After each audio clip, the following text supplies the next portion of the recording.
네, 7번입니다. 가입니다. 효소 A와 B가 있는데 어떤 일을 하는지 보겠습니다. 먼저 효소 A가 반응하는 기역은 반응물입니다. 반응물의 조각이 두 조각, 노란색 두 조각이 있습니다. 효소 A가 작용을 했더니 생성물이 만들어졌는데 반응물과 생성물의 크기 중에서 생성물의 크기가 더 큽니다. 그러면은 가는 작은 것이 모여서 큰 것이 된 것이니까 동화작용에 관여하는 효소이다 라고 하시면 되고요. 니은입니다. 니은 또한 반응물입니다. 근데 반응물이 있는데 효소 B가 작용을 해서 만들어진 생성물이 조각이 두 조각이 나면서 크기가 작아졌습니다.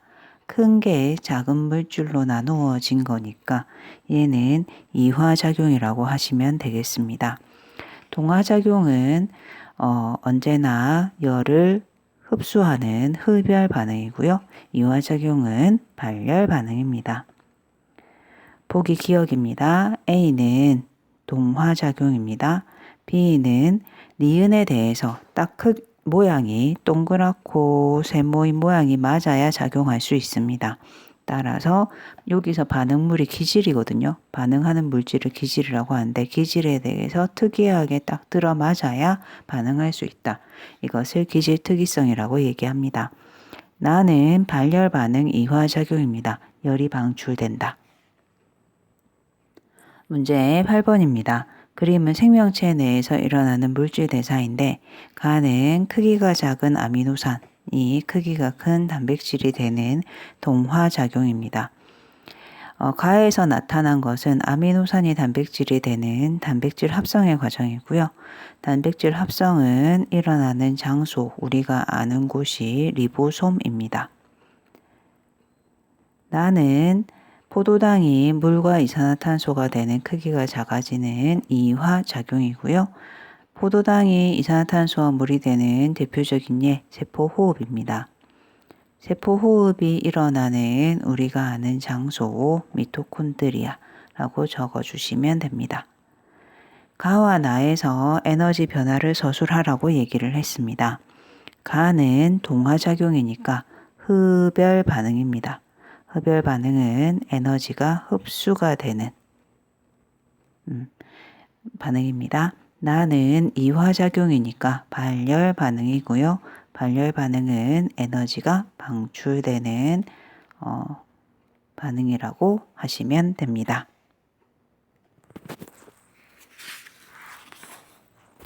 우리 시험 범위에서 문제 9번과 문제 10번은 이번 범위에 해당하지 않습니다. 심화 1번 문제입니다.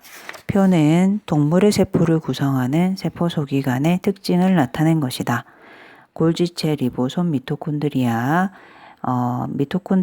세포 호흡, 단백질 합성은 리보솜, 단백질의 저장과 분비에 관여하는 것은 골지체입니다.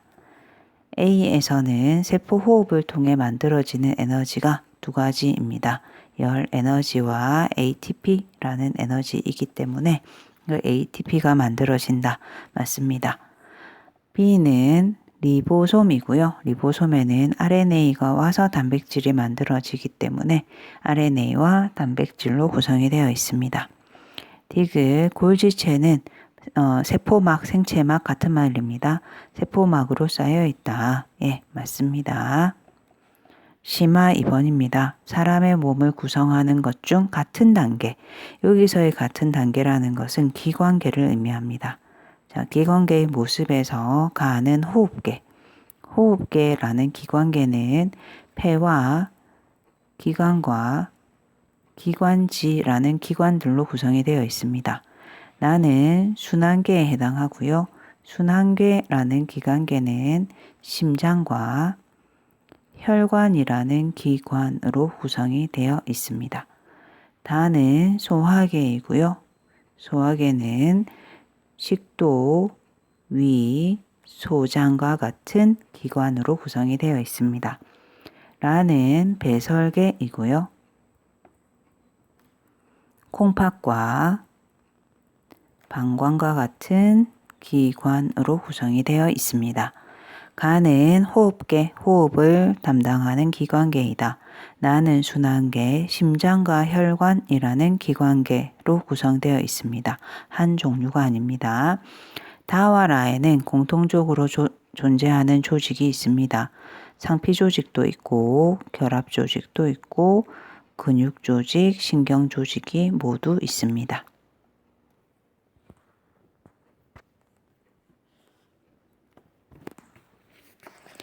문제 3번 문제입니다.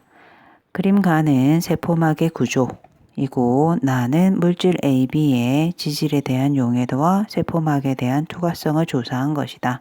A와 B는 각각 수용성과 지용성 중 하나이다.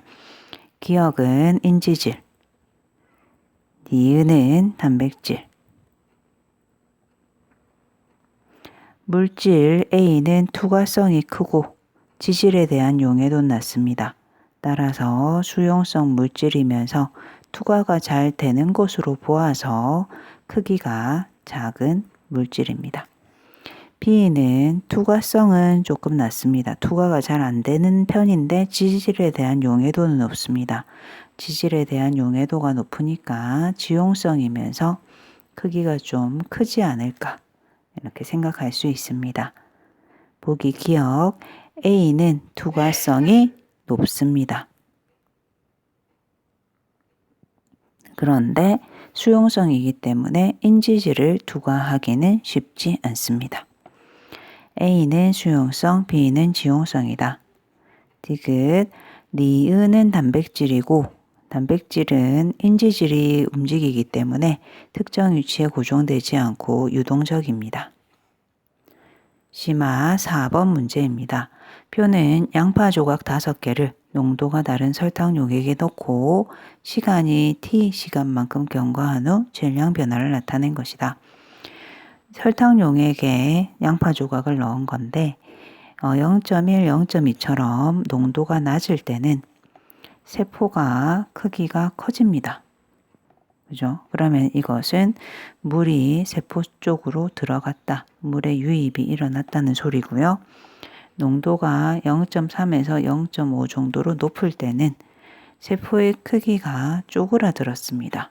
그러면은 세포에 있던 물이 바깥으로 나갔다. 물이 유출됐다. 라고 볼 수 있습니다.